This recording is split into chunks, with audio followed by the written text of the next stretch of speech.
perlu diambil ataupun tidak.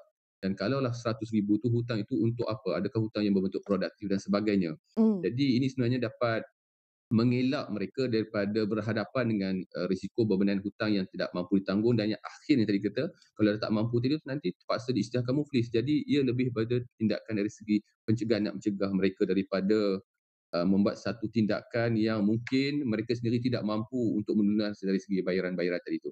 Hmm. Penting untuk kita kenal pasti apabila kita mengambil satu jumlah pinjaman yang agak besar, kita harus ke mana ia akan disalurkan dan bagaimana untuk sekiranya peminjaman, bagaimana untuk kita ganti semula dalam jumlah yang agak banyak ini dan berapa lama. Dan model ini, kalau kita lihat model kewangan ini hanya mengambil masa 15 minit. Tapi berdasarkan kajian rumahku, 20% peserta menangguhkan pembiayaan selepas mengikuti model. Realitinya Prof, adakah ini menunjukkan rakyat Malaysia sebenarnya cenderung membuat keputusan kewangan tanpa membuat penilaian secara mendalam? Kalau kita berdasarkan kajian yang kita lakukan juga, kita menunjukkan bahawa rata-ratanya kebanyakan pengguna masyarakat Malaysia memang bila bab-bab pinjaman pembelian dan sebagainya, dia lebih irrasional, walaupun dari segi teori ekonomi menyatakan bahawa manusia itu sebagai rasional, tapi sebaliknya disebabkan oleh tuntutan emosi, nafsu dan sebagainya.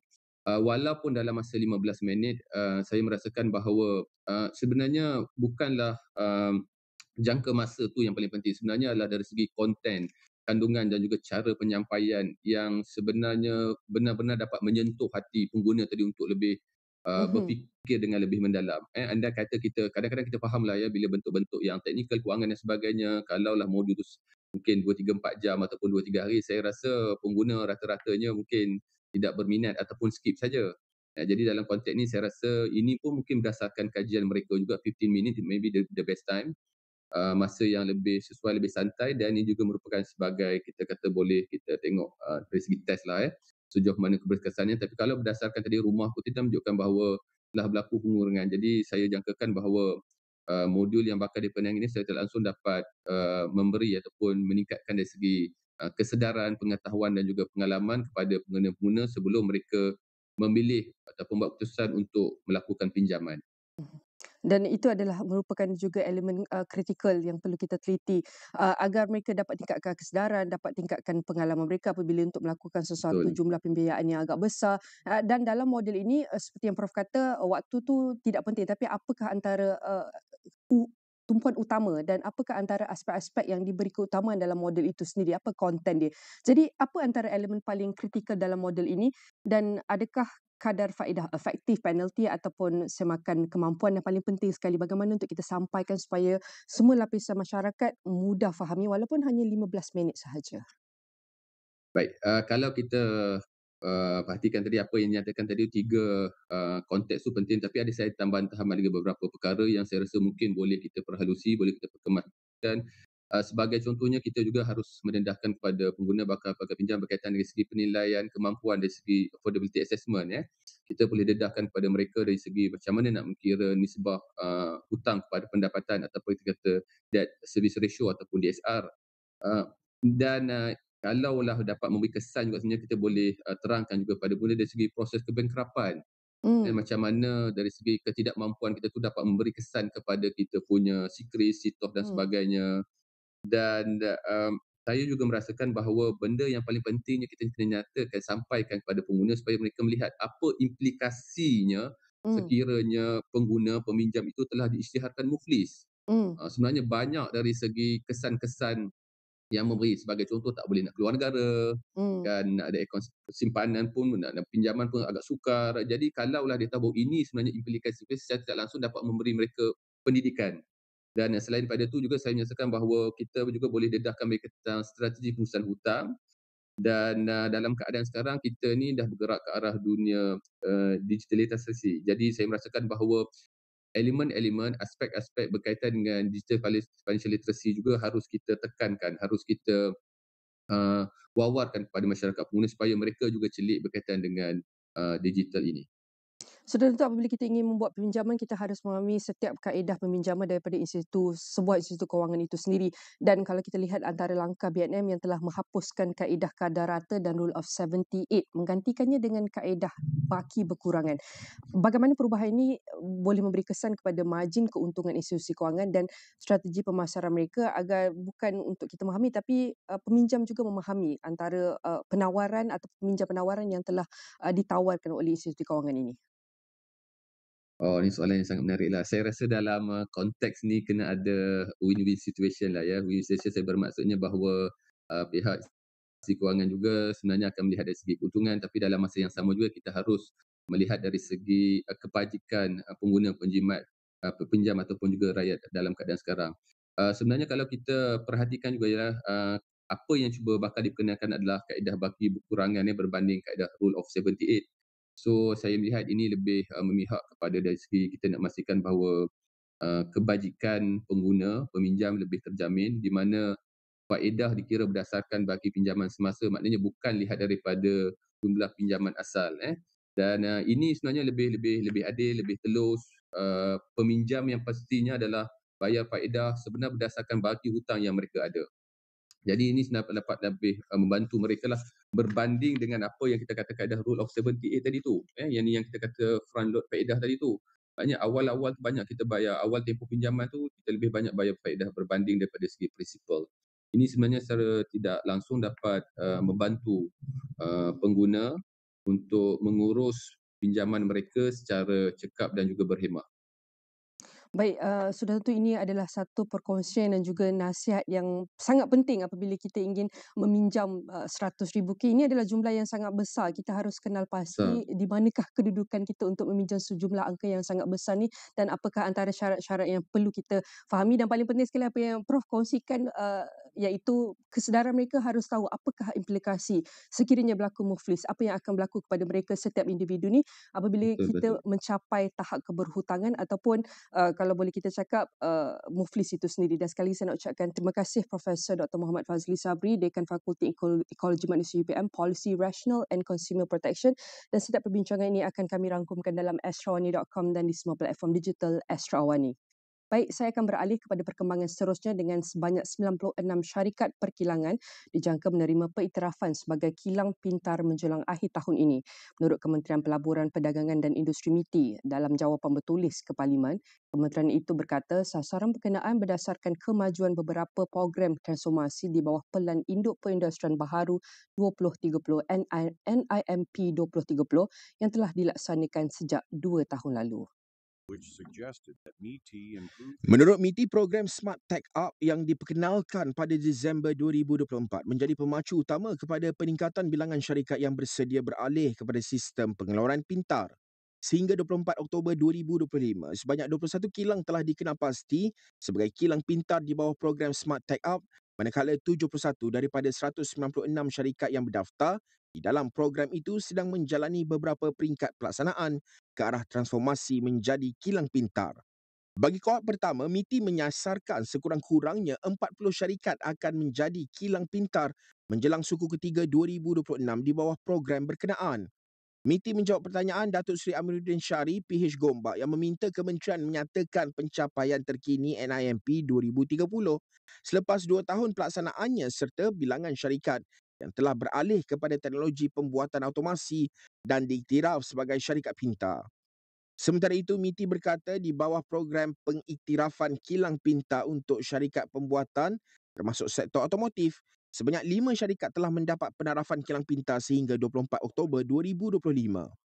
Kementerian itu turut menjelaskan bahawa transformasi industri melalui NIMP menunjukkan perkembangan yang konsisten termasuk peningkatan nilai tambah sektor pembuatan sebanyak 3.7% pada suku kedua 2025. Bilangan guna tenaga dalam sektor pembuatan turut meningkat 27,000 orang pada suku kedua 2025 kepada 2.85 juta berbanding 2.83 juta pada tempoh yang sama tahun lalu. Gaji penengah dalam sektor yang sama meningkat daripada RM2,360 pada 2023 kepada RM2,490 pada 2024 dengan mencatatkan pertumbuhan sebanyak 5.4%. Graduan Pendidikan dan Latihan Teknikal dan Vocational TVET Majlis Amanah Rakyat MARA mencatat kadar kebolehpasaran tinggi antara 96 hingga 97.9% dalam tempoh 2023 hingga 2025 sekaligus mengatasi sasaran nasional. Timbalan Menteri Kemajuan Desa dan Wilayah Datuk Robiah Wang berkata pencapaian konsisten itu membuktikan keberkesanan pendekatan latihan berasaskan industri yang dilaksanakan MARA. Beliau berkata kejayaan tersebut didorong oleh pelaksanaan pelbagai program pemerkasaan TVET yang menekankan latihan industri, pensijilan profesional dan kerjasama strategik bersama syarikat utama. Ujar beliau, berdasarkan sistem kajian pengesanan graduan seliaan Kementerian Pengajian Tinggi, kebolehpasaran graduan TVET MARA pada 2023 mencatat 96.5%. Manakala pada 2024, 97.9% dan pada 2025, 96%, melebihi sasaran nasional yang ditetapkan. Beliau berkata demikian ketika menggulung perbahasan rang Undang-Undang Perbekalan Belanjawan 2026, peringkat jawatankuasa bagi Kementerian Kemajuan Desa dan Wilayah KKDW di Dewan Rakyat pada Selasa. Rubiah berkata antara inisiatif yang dilaksanakan MARA termasuk program pembangunan bagi menjamin kebolehpasaran graduan, bootcamp industri dan perantisan yang menjamin pekerjaan serta penyelarasan kurikulum melalui kolaborasi industri termasuk Petronas, Perbadanan Ekonomi Digital Malaysia MDEC dan Institut Piawaian dan Pendidikan Perindustrian Malaysia SIRIM. Beliau berkata KKDW turut memperkukuh pembangunan TVET luar bandar termasuk komuniti orang asli melalui pendekatan latihan jangka pendek dan program sijil kemahiran bertaraf nasional berdasarkan keperluan industri setempat. Penerapan kursus sesuai diketengahkan dalam program pembangunan modal insan seperti gubahan bunga, anyaman, solekan wajah, asas pastry, pembaikan motosikal, pendawaian elektrik dan sebagainya melibatkan 1,547 peserta dari 2023 hingga 2025. Rubiah berkata tumpuan turut diberikan kepada golongan B40, pelajar tahfiz dan pekerja gig e-hailing serta p-hailing bagi memastikan inklusiviti dalam akses TVET luar bandar. Katanya program kemahiran ini berasaskan keperluan industri dan ekonomi setempat supaya graduan mudah mendapat pekerjaan, memperoleh gaji premium setara dengan kemahiran dan meningkatkan ekonomi belia setempat.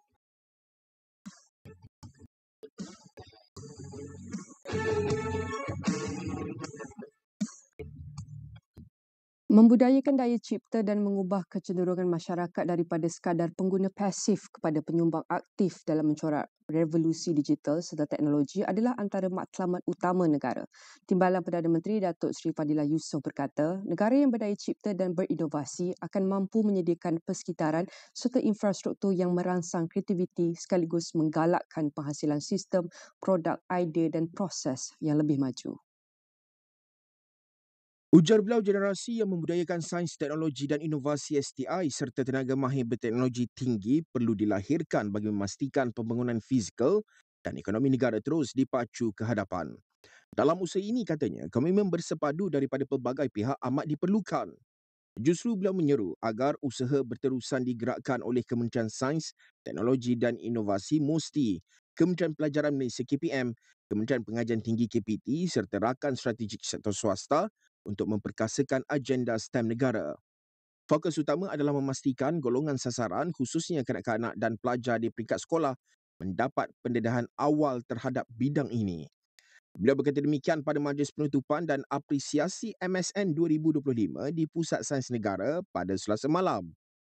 Beliau berkata kerajaan Madani memandang serius terhadap pembangunan bakat dalam bidang sains, teknologi, kejuruteraan dan matematik atau STEM selaras dengan keperluan melahirkan lebih ramai tenaga profesional tempatan bagi mencapai sasaran negara berteknologi tinggi menjelang 2030. Menurut beliau, berdasarkan sambutan dan pencapaian MSN pada tahun ini, kerajaan mengiktiraf peranan program itu sebagai pelengkap kepada kurikulum sekolah sedia ada yang menyediakan pembelajaran STI secara luar bilik darjah melalui pendekatan hands-on dan interaktif.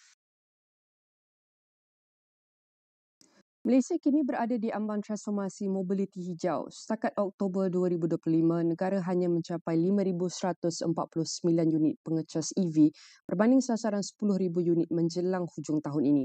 Dalam masa yang sama, PLAS Malaysia mengumumkan pembinaan hub pengecasan EV bersepadu lebuh raya pertama di Seremban yang dijangka siap pada Mac 2027 dengan kapasiti 1.2 megawatt dan mampu mengecas sehingga 20 kenderaan serentak. Di pihak industri, Perodor pula bakal melancarkan EV pertama dengan harga di bawah RM80,000. Satu langkah besar untuk menjadikan EV lebih mampu milik. Persoalannya, adakah inisiatif ini cukup untuk mengatasi range anxiety dan mempercepatkan peralihan kepada mobiliti hijau? Dengan itu, kita mempersilakan Hezri Samsuri, penganalisis industri automotif untuk bantu kita menjawab semua persoalan ini. Saya nak ucapkan terima kasih Hezri kerana sudi meluangkan masa bersama kami. Sudah tentu kalau kita lihat 2-3 hari ini, update ataupun pengembangan pasal EV ni banyak pengecasan, kerjasama antara syarikat. Tapi mungkin kita bincangkan dulu, apakah antara kepentingan pembukaan hub pengecasan EV bersepadu lebuh raya pertama di Malaysia pada 2027 kepada ekosistem mobiliti hijau negara, kepada keseluruhan ekosistem? Apa pandangan Hezri mengenai langkah ini? Okey, terima kasih Nina. Soalan yang sangat bernas pagi-pagi ini. Sebenarnya kalau kita tengok pada ekosistem EV di negara-negara barat di mana mereka pun dah lama menggunakan EV ini, kita boleh lihat bahawa pusat pengecas, hub-hub pengecas ini lebih digunakan untuk tujuan perjalanan jarak jauh dan juga feel good factor. Bila orang nampak ada banyak tempat pengecas, so mereka lebih yakin untuk menggunakan EV. Realitinya kadar penggunaan tidak begitu tinggi sebab kebanyakan masih lagi menggunakan pengecas di rumah ataupun di persekitaran rumah mereka. So di atas lebuh raya ini lebih kepada mereka yang hendak berjalan jauh. Dan apa yang saya rasa perlu dibangunkan sekarang ini ialah lebih banyak destination charges. Bermakna bila sampai ke destinasi, kita perlu ada lagi banyak charger di hotel ataupun di homestay, slow charger AC. Baik, itu adalah antara kalau kita lihat bagaimana untuk kita lihat situasi ataupun suasana sebenar dalam penggunaan EV, pengecasan seperti yang Hezri kongsikan sebenarnya banyak, tapi realitinya banyak lagi pengguna-pengguna EV ni charge di rumah. Saya pun ada kawan saya sendiri yang kalau kita lihat baru saja membeli kereta elektriknya, beliau juga membina satu pengecasan di rumah beliau sendiri untuk memudahkan penggunaannya. Dan kalau kita lihat dengan kapasiti 1.2 megawatt dan hanya pengecas pantas DC, adakah ini mencukupi untuk memenuhi keperluan pengguna EV menjelang 2027 bagaimana? Ini satu perkara yang saya rasa kita kena betul-betul pantau dan kaji. Tak lama dulu saya pernah ada cakap bahawa sekiranya Proton dan Perodor akan melancarkan EV marhain mereka, jualan akan melonjak. So untuk membuat rakyat Malaysia membeli EV itu sebenarnya bukan satu perkara yang sukar. So saya boleh lihat jumlah peningkatan penggunaan EV yang mendadak dalam masa 2-3 bulan ini. Apa yang pasti sekarang ini ramai pembeli baru dia masih lagi dalam fasa nak belajar tentang kenderaan mereka. Mungkin akan ada yang cuba untuk buat perjalanan jauh apa semua tu.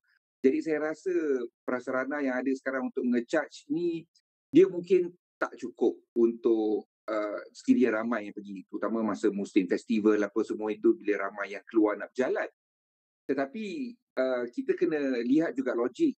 Sekiranya permintaan itu mendadak hanya pada suatu ketika saja ataupun satu sela masa saja, tidak begitu economically is not viable untuk CPO syarikat pengecas untuk membina lebih banyak pengecas. Dan insentif juga perlu ditekankan untuk mereka membina pusat-pusat pengecas ini kerana masalah dia bukan setakat tempat tetapi bekalan tenaga daripada TNB. Itu pun satu modal yang cukup besar. Seperti apa yang PLAS nak buat, dia akan buat satu hub pengecas di Seremban. Saya juga dengar mereka akan buka satu lagi di Bukit Gantang, Hala Utara, Hala Selatan. Bermakna di sebelah selatan, di sebelah utara pun mereka akan ada hub pengecas. Ini bagus. Tapi buat masa sekarang ni saya rasa di atas lebuh raya PLAS tu dah mencukupi dah dan memang ada. Cuma untuk jumlah yang besar, maknanya kita memang kena ada jumlah pengecas yang lebih banyak sebab setiap EV dia akan menggunakan masa yang lebih panjang untuk mengecas berbanding dengan kereta berenjin petrol atau diesel. Betul, itu juga harus kita kenal pasti sebab kita ada DC, AC, so ada setengah kereta yang boleh charge laju, charge lama. Itu juga antara faktor-faktor yang perlu kita ambil kira dalam menyediakan iaitu pengecasan EV ini. Dan saya nak beralih juga antara pelancaran oleh Pro2 yang akan melancarkan EV pertama dengan harga di bawah RM80,000. Melihat kepada tawaran harga ni, adakah ini mampu menjadi pemangkin kepada penggunaan EV secara besar-besaran di Malaysia, mengambil kira dengan apa yang berlaku di peringkat serantau? Apa pandangan Hezri? Saya kira memang kita dah nampak dah pun lonjakan permintaan EV kerana Proton dah melancarkan emas 5 mereka yang harga dia jauh lebih mampu milik. Tetapi untuk Pro 2, daripada apa yang saya tahu, EV mereka ini akan dijual dalam jumlah yang terhad. Inilah produk yang baru daripada mereka, dan mereka juga Pro 2 juga dia mengambil sikap yang lebih berhati-hati. Mereka juga mahu mengkaji bagaimana ekosistem EV di Malaysia ini boleh terus wujud. Contohnya, kalau kita ada kereta dengan enjin petrol, enjin diesel, selagi kita ada alat ganti untuk enjin itu, memang enjin itu kita boleh gunakan untuk berpuluh-puluh tahun. Tetapi tidak seperti EV, suatu ketika nanti mungkin 10, 15, 20 tahun, bateri itu perlu dibuang, perlu diganti. Bateri lama itu, yang besar itu, akan makan kos untuk kita semula ataupun kita buang. Kos itu sebenarnya siapa nak ditanggung? So Pro 2 dia memang sedang memerhati, mengkaji kos itu. Mungkin itu antara sebab kenapa dia pernah kata bateri perlu leasing, perlu disewa. Mungkin untuk kos menyelenggara dan untuk merecyclekan bateri-bateri lama. Ini satu benda yang buat masa sekarang nampak remeh, tetapi lagi 10-15 tahun takkan kerajaan nak tanggung kos-kos itu. Itu yang kita kena lihat sebenarnya. Betul, itu kita tak nak ia sehingga menjadi bebanan dalam kita memastikan keseluruhan ekosistem EV dari pelbagai aspek ini dalam keadaan terjamin. Jadi mungkin apa yang boleh kita belajar daripada dasar-dasar mengurus iaitu bateri-bateri ini ataupun komponen-komponen lain daripada negara-negara lain yang boleh dicontohi oleh Malaysia sendiri? Memang betul, sebab kita tak nak kerajaan terperangkap dengan isu ini. Bila kita jual banyak EV, ini bermakna kita ada banyak juga bateri-bateri lama yang terpaksa kita uruskan. Dan kita tak nak pihak kerajaan menggunakan duit cukai rakyat untuk menguruskan bateri-bateri yang terpakai ini. So, dia antara syarikat kereta kena factor in harga pengurusan itu di dalam kereta itu sendiri, ataupun kita kena cari jalan macam mana untuk memastikan syarikat kereta dia tak tahu, dia bukannya setakat menjual saja, dia perlu bertanggungjawab akan bateri-bateri yang dah lama ini. Ini satu benda yang saya rasa sangat penting sebab kita tak nak terperangkap di masa hadapan. Dan kalau kita nak lihat dengan inisiatif ataupun pengeluaran EV oleh Pro2 ni, sudah tentu ini adalah satu perkara kita boleh cakap keterujaan untuk ramai pengguna kereta di luar sana yang ingin beralih daripada kereta biasa kepada EV. Tetapi bagaimana untuk kita melihat kesan yang kepada skala lebih besar? Ia memberi kesan rangkaian kepada pembekal tempatan dan peluang pekerjaan dalam industri otomotif. Adakah kalau kita nak lihat daripada segi talent, pembekal tempatan, kita sudah ready? Kita sebenarnya memang ada perancangan untuk menghasilkan komponen-komponen EV di dalam negara. Antaranya yang saya dengar sekarang ini ialah kita mahu menjadi pengeluar komponen untuk elektrik motor bagi kenderaan EV. Ini antara benda yang terbaru yang saya dengar, dan ini memang boleh kita lakukan kerana kita ada komponen dan juga bahan galian yang diperlukan untuk membuat supermagnet. So ini satu perkara yang bagus kerana dalam dunia EV ini kalau kita setakat menjual saja memang sedikit sukarlah untuk kita teruskan lagi industri otomotif kita. Dan daripada segi vendor pula, kita mahukan vendor yang lebih berdaya saing dan juga yang boleh mereka cipta komponen-komponen baru, bukan setakat memasang saja. Buat masa sekarang ni daripada China banyak kita nampak mereka cuma hendak pasang saja, malah banyak komponen masih lagi datang daripada negara mereka. Yang ini kita tak berapa gemar sebab kita tak nak jadi salesman saja, kita nak terbabit secara serius di dalam industri ini. Dan kita sudah pun mahu mengakhiri 2025. Bagaimana Hezri melihat prospek untuk keseluruhan ekosistem EV untuk tahun 2026? Macam saya cakap tadi, untuk suruh orang Malaysia beli EV ni memang tak ada masalah lah. Orang Malaysia memang suka beli kereta baru. Dan jumlah jualan pun saya rasa kita akan sampai sasaran kita 35,000 unit terjual EV dalam tahun ini. Saya rasa itu tak ada masalah pun. Yang mungkin akan menjadi masalah ialah bagaimana untuk memastikan mereka terus membeli EV selepas 5 tahun menggunakan EV. Baik, saya nak ucapkan terima kasih Hazri Samsuri kerana bantu kongsikan pandangan yang sangat penting ini. Saya nak ucapkan terima kasih kepada penganalisis industri automotif Hazri Samsuri kerana bantu kami faham bagaimanakah lanskap ataupun pasaran EV menjelang tahun 2026. Apakah antara aspek-aspek daripada cabaran ke peluang untuk kita tingkatkan lagi ekosistem ni. Dan sudah tentu setiap perbincangan ini akan kami rangkumkan dalam astrowani.com dan di semua platform digital Astro Awani. Jangan ke mana-mana, Niaga Awani akan beristirahat seketika dan kembali selepas ini.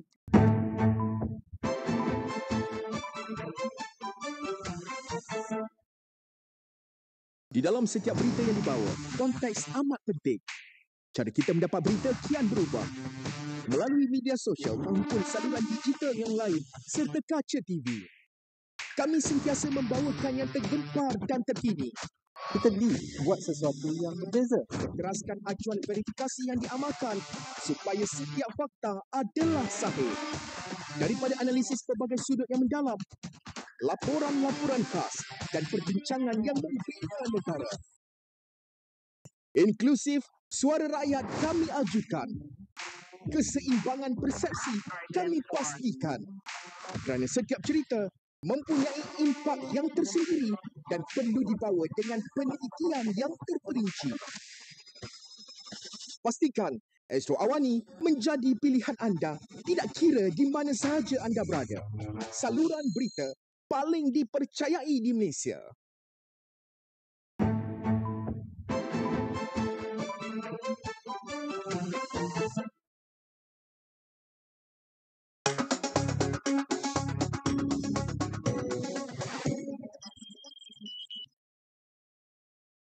Hello and welcome to Niaga Spotlight with me, Tamina Kauschi. Niaga Spotlight takes us through the week in economic analysis and future affairs. Now, today on Analysis, our spotlight falls on ASEAN AI safety and trust as tech currency. Now, to frame the issue, ASEAN's digital economy is racing towards the USD 1 trillion mark, but there is a catch. AI is scaling faster than the rules that keep people, markets, and governments safe, which is why, as ASEAN Chair in 2025, Malaysia is leading the creation of the ASEAN AI Safety Network, a first-of-its-kind regional framework to ensure AI is not just powerful, but trustworthy. Also, the network's regional headquarters will be situated in Kuala Lumpur by 2026, turning Malaysia from a convener to an operational hub. Right now, the network is in its feasibility phase, with MyDigital issuing a request for information and RFI to shape its structure. And it builds on Malaysia's own moves, the launch of the National AI Office last December, and also national guidelines on ethical, accountable AI. The message insofar is clear. In the age of automation, trust is the new tech currency. However, the region is not starting from the same baseline. Singapore, Malaysia, and neighbors like Thailand have early policies in place, while others are still building digital capacity. So, the goal isn't to regulate from the top, but to lift all 10 and now 11 member states into a shared safety standard. Today on Niaga Spotlight, we ask, how do you govern something evolving in real time? And what kind of digital legacy will Malaysia leave as chair? Welcoming to studios a policymaker at the center of that effort, Tuan Fabian Bigar, Secretary General of the Ministry of Digital, a key figure steering Malaysia's AI governance agenda, and now ASEAN's AI safety agenda. A very good morning to you. How are you doing today, Tuan Fabian? Thank you, Tamina. Good. All right, fantastic. So let's get the ball rolling. And of course, the first thing to start off with is Malaysia's leadership as ASEAN chair this year and all the various moves that have been occurring with regards to the ASEAN safety network. And it fits quite seamlessly. Tell us more. Okay. The recent ASEAN Leader Summit, the 47th, and also the Powering of the Intelligent Age Summit, which happened to be, on the same day. It highlights our role as the leader in AI conversations by positioning the country as a convener and catalyst for regional discourse, collaboration and governance when it comes to AI, and of course, AI for good use. Put it that way. Yeah. So these platforms actually enable us to champion on issues related to AI safety, balancing between innovation and also ethics and shared prosperity across Asia. So at the summit, at the ASEAN Leaders Summit, ASEAN leaders already adopted the declaration on the establishment of the ASEAN AI Safety Network. In short, we call it ASEAN AI Safe. That's right. This initiative reflects a strong commitment to balancing the fostering of AI innovation with the implementation of safeguards to manage risk. Then AI Safe was also, on a adjacent summit. AI Safe was also prominently featured during the Powering of Intelligent Age Summit, which actually Malaysia, the event was co-organized by Malaysia and the World Economic Forum. Right. So the event convened leaders, thought leaders, policymakers from various sectors to discuss responsible AI and digital transformation. So more than just a policy measure, AI Safe or ASEAN AI Safe stands as a key legacy of our chairmanship in 2025 and reinforces the ministry's or the country's mission to ensure technology serves society in a responsible, ethical, and inclusive manner. Absolutely. Now, of course, when we break down of broader blueprints and also initiatives by the ministry, perhaps an idea around how you envision it scaling down to the average rakyat all around Malaysia. And not just, of course, in urban hubs where, of course, connectivity is no issue. Digital literacy is also really catching up. But let's, of course, talk about reaching all corners of Malaysia. Some thoughts on that? Okay, maybe first we start with the issue of trust. Okay. Whether it's AI safety, but we in a broader perspective we call it digital trust. Yes. So if you look back many years ago when we launched the Malaysia Digital Economy Blueprint, one of the strategic trusts is called digital trust. Why do we do that? You see, when in the digital era, when there is no trust, you want people to embrace digitalization. But when there is no trust in the system, you fail. So trust is a key issue. Hence, that's why we thought in Malaysia that when it comes to AI, we should champion safe AI first to gain the trust of people. And when it comes to reaching out to rakyat, I think literacy number one is the utmost of importance, because you can have access to technology, but if you are not very confident or even wanting to use certain digital tools, I think you will never get there. Hence, you need to be literate. You need to understand what the technology is. So we started for AI. We started with AI for Rakyat, which was launched early last year. It's a self-learning platform that, well, you take about, some say 4 hours, but probably about 2 hours to actually complete, the entire... a series of tasks, yes. Yeah, a series of tasks, quizzes, and so that you can understand very easy, basic language, regardless of your age. I think as long as you can read and understand Bahasa or English or Mandarin or Tamil, you should be able to do it. But we have moved on beyond just AI. We have already now created a platform which hosts the so-called program. It's called Rakyat Digital. So if you go to Rakyat Digital, you see about 7 to 8 modules. Right. Some on AI, some on blockchain, some on cloud computing, just to educate or give basic understanding, basic literacy to the rakyat about digital technologies. Because you'll be curious, what's blockchain? People talk about blockchain. What's blockchain? So if you blockchain might be something you're already using, perhaps for your hospital appointments, but you may not know it yet. Yeah. Right. And then what's the big deal about cloud computing? So, so in that sense, we want to provide the rakyat basic understanding of these concepts. So it is there. In certain government agencies, I understand that it's been used as a tool to ensure that everybody understands. So they promote the use, the learnings from Rakyat Digital to all the management as well, just to get them on board. Absolutely. And thank you for that very localized perspective. But let's now shape the framework a little bit wider. So, of course, AI is evolving way faster than policy can actually address the rapid shift, especially in the year 2025, where we've seen large language models in particular being able to update themselves once every 2 months or so. And that timeline used to be closer to once every 2 years, just about 5 years ago. So clearly, the speed of innovation needs to meet perhaps the oversight. Right. How do we actually address that? And particularly when it comes to the really diverse challenges for AI safe, when we're looking at 11 very, very diverse countries? Well, number one, international collaboration is, of course, very essential, to develop AI safety standards and, of course, to scale it. Well, they always say no man is an island. So in that perspective, no country also is an island. You need to work with your neighbors, not just amongst ourselves in ASEAN, but also reaching out to our dialogue partners and the rest of the world. We've been doing that. We've been as a country and also as an organization, ASEAN-wide, we've been reaching out to our dialogue partners to leverage on their experience, in this, because I'm sure that there are countries that, for example, the UK, they have AI safety institutes and so forth. There are also other jurisdictions with that kind of setup.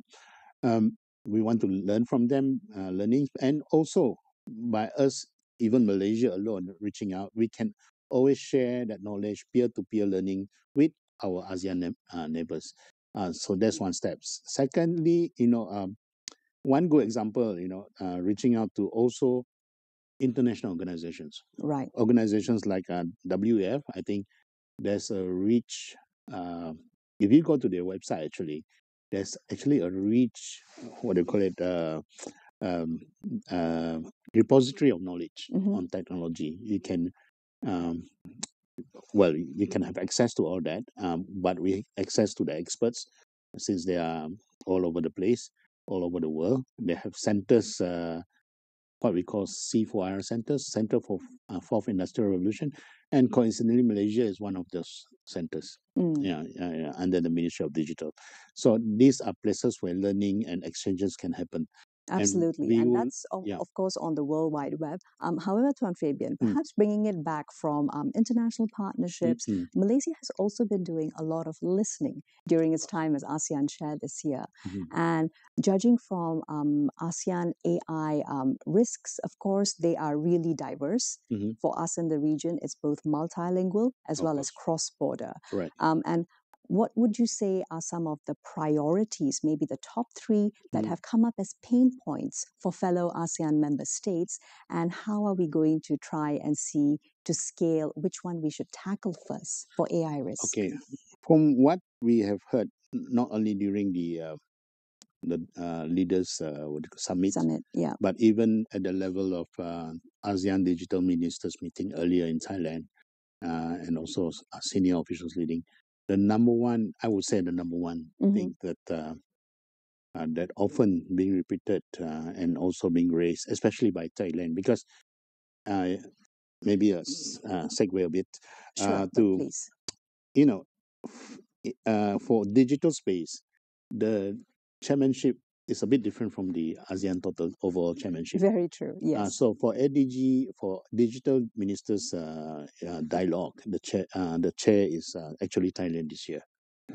So Thailand has been raising, I think, championing this issue of scam, using AI to scam. I think that's the number one challenge. I guess now we have to actually take a step back and look at how do we tackle all this? How do we embed some kind of measures to actually detect safety parameters, maybe safety parameters, algorithms to detect, which ones are true, a deep fake, and which one is the real person. Real person. These kind of technologies to help us, to protect us from all this so-called irresponsible technology. But That's only one step. But how do we now make sure everybody's on board? Because Exactly. one country may have the technology, but the others have not reached up to that level of maturity. So we want to grow as a community. So in that sense, that's why we set up this network. Otherwise, we could have just set up Malaysia AI Safety Institute. Right? Fair enough, which would also be legitimate, but why not integrate things in the spirit of ASEAN? In the spirit of ASEAN. So we are saying that, okay, let's set up this platform. Let's use it as a place where we can actually have peer-to-peer learning. Let's coordinate efforts in harmonizing our regulations when it comes to making sure that AI is deployed safely and responsibly. How do we now ensure there is capacity building, programs that we can reach out to the rest of the ASEAN members? But states, it's not only from in terms of deploying to others, but we will also want to learn as well. Exactly. It's about language. It's about something like knowledge exchange. Yeah. Let's talk in particular about the types of, let's say, scam-related or other financial crime-related incidences, which are becoming more and more prominent, but also that does help to, unfortunately, reduce the amount of trust the average user has in systems. Might there be, in the near future, Tuan Fabian, some type of thinking moving towards cross-border incident response, perhaps if it's within the ASEAN region itself, because that can help make our systems a lot more nimble, and also that can help to build the type of trust that people are able to see is visibly giving them back control. Okay, in this country, actually, we do have a setup that actually monitors these and respond to this. The NSRC, also National Scam Response Center, that is under the purview of the Home Ministry. Of course, we will work with various agencies that look at this, and via this so-called network or collaborative platform, perhaps we can drop them in and also reach out to other member states who have not had a similar setup and say, look, you can learn from what we're doing. The other way is, let's look at perhaps the other member states like Thailand who has been championing this. What are they doing, and how do we now transfer that findings to our that knowledge to our sister agencies, because we are not doing this alone as a Ministry of Digital. Absolutely not. However, under the Ministry of Digital, if you don't mind sharing, I'm curious to understand how NIO plays a role within this, particularly with regards to perhaps public outreach. Now that it's been almost a year, and I think it's fair to ask that. Sure. I think, maybe I'll answer in a different way rather than focus on NIO. Okay, sure. Because if you look at the Ministry of Digital, we have actually 7 departments and agencies that are actually more older than the ministry. Ministry itself is new. Those that deal with trust, there are actually 2 agencies: Cybersecurity Malaysia, as well as the Personal Data Protection Department. Sure, the PDPA. Yes, PDPA. So these are the primary agencies for digital trust. And then, of course, NIO serves as a central coordinator for, anything related to AI, but it does work with different partners, and it actually assembles, 7 different working groups. One of it, of course, is digital trust. Hence, it brings in agencies, even external agencies like NACSA, which is under the Prime Minister's Department, National Cybersecurity Agency. Then, of course, our own Cybersecurity Malaysia, as well as PDPA or Personal Data Protection Department, as well as industry players, academicians, to actually look at what can we do to minimize all this risk and come up with guidelines, because NIO has 7 deliverables when promised to us when they were set up. Its work is well underway, and I do foresee that some of these will actually be released in the first quarter of next year, including safety standards for AI. Fantastic. And that brings me to a perfect segue, actually, which is that, of course, by early next year, Malaysia is, of course, also handing over ASEAN chair to our neighbor. But that speaks about the need for strong governance being critical to any kind of sustained regional cooperation. So continuity beyond Malaysia's chair. And how do you see AI Safe fitting within that framework and the hope that not just the immediate future chair, Philippines, is going to carry the mandate, but we're going to see the continuity all the way until, of course, the next round when it comes to Malaysia again? Okay. First of all, we talk about governance. There has to be a structure. And Sure. as you mentioned earlier, there will be a secretariat set up in Kuala Lumpur early next year. So the moment it's set up, of course, there will be a series of programs that to ensure that it continues to work, that we have started to monitor the progress, to actually look at how do we now collaborate to translate all these policy Into wordings practical, practical workable yes, programs. and programs. And although it's partially funded by the government of Malaysia, the secretariat is also partially funded through ASEAN and its dialogue partners as well. Now, I think the work is cut out for them. Like any other anything else, the output, your funding actually comes from the quality of your output or the progress that you do.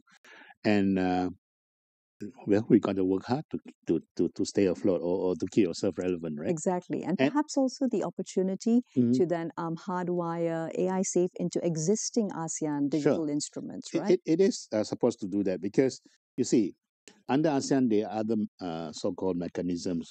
For example, the ASEAN Digital Senior Officials Meeting and also the Working Group on AI Governance. In fact, the work of this network will actually fit to both so-called platforms, right? It's just that this one is based in Kuala Lumpur, and when it comes to AI safety, it has to fit into those two.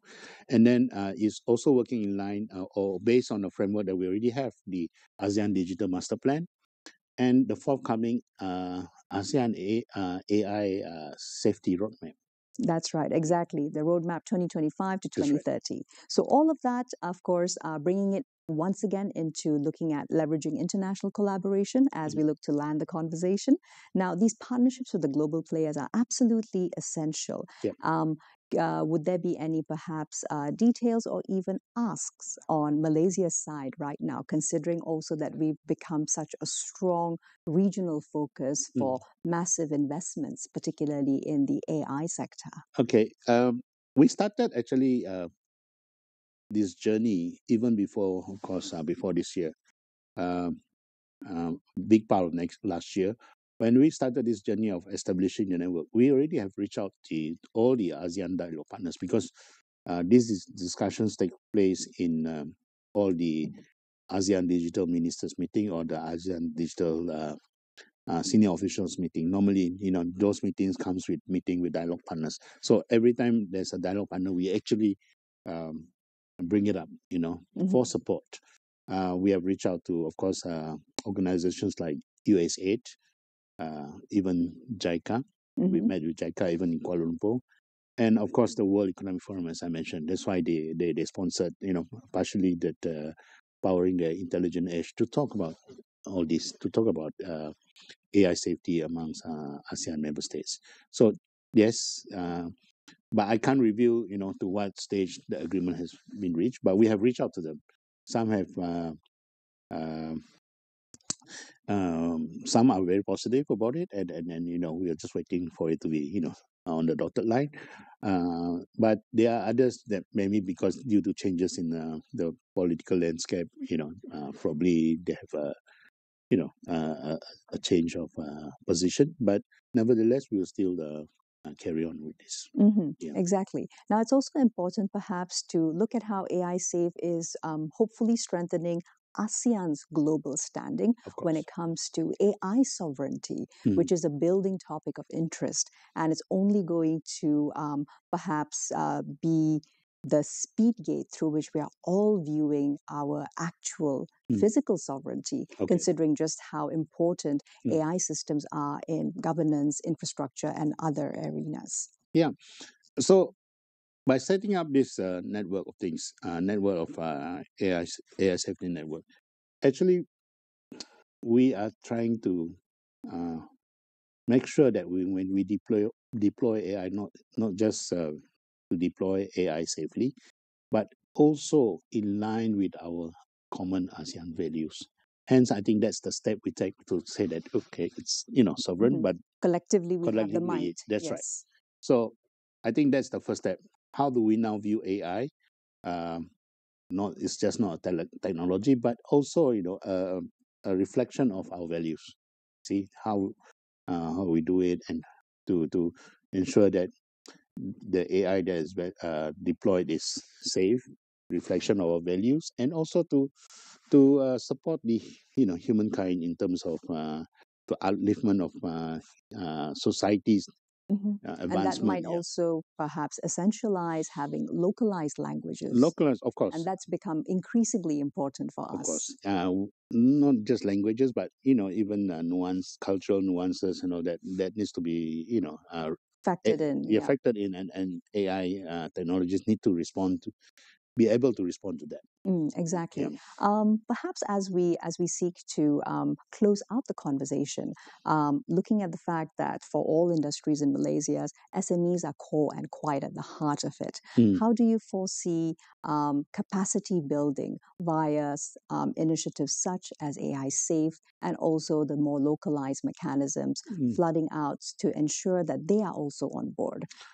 For several years, we've been seeing that as SMEs, unfortunately, regardless of size, they are generally the slowest to adopt. Well, because first of all, I think technology adoption is not cheap. Right? Certainly, yes. So scale is important. Scale is important, and of course, getting perhaps technology workers into they are not cheap as well. Now you need to train. Training is also not cheap. So if you look at it, there are so many dimensions. One is perhaps the use of technology, compute power, and all that. The other one is, of course, upscaling their own workers. In terms of training this year, if you look at the budget for next year, which was announced on 10 October. Around a month ago, yes. Yeah, a month ago. There is this portion where the PM mentioned that for SMEs, MSMEs, you can actually, there is an incentive for them to send their workers out for AI training, and then this will be, I think, monitored by Telecom, and they get some form of rebates, if I'm not mistaken. So I think that is one way of getting them to actually train their workers and get something in return, so that it's cheaper for them to do that. And the other piece, I think, is compute power. Compute power meaning or even the usage of cloud services, right? Because nowadays everything is in the cloud. Storage is in cloud, computing is in the cloud. So how do you get SMEs on board and and also perhaps then connecting those dots, because once you have complete feasibility that has rolled out, you are also then able, as perhaps a Ministry of Digital, to be able to collect those data points relating to challenges, and that can be used to scale into governance design. Of course, and also all this information that we collect and the grouses that we hear from the ground, it will be reflected in things that you get in the budget, we announce, because we work closely with the Ministry of Finance and actually escalate these things up. But back to that again, how do we make it cheaper for them to get, all these services, compute services, cloud services? So we, now, it's just not the government's role to just do that, but we also need to work with the private sector, the MNCs, the big tech companies, to say, how do you make it affordable? Exactly. By bulk. How do we now, government, support you in making sure, So make it affordable, but also make it on a scale, non-optional, because you really have that safety embedded at its core. That's right. Safety embedded as well. And how do we talk about safety, right? Talk about security and safety. How do we now also provide training, for MSMEs, or awareness about safety and in their systems, regardless of whether it's AI or just purely digital systems. Exactly. That's So, also something that we need to work very hard on. Yes. and now the work just certainly continues. Thank you very much for your perspectives today, Tuan Fabian. Thank you. It's been an absolute pleasure. My pleasure. Well, markets are chasing clarity, and the $1 trillion worth ASEAN AI economy, as well as domestically in Malaysia, does require strong safety frameworks to accelerate adoption, and capital will follow. As ASEAN, we have a rare opportunity to get there together, swapping now 11 country statements for one shared playbook, aligning rules so systems interoperate and turning our diversity into a hopefully single market. I'm Nina Rozman signing off for now. Here's to a productive week ahead.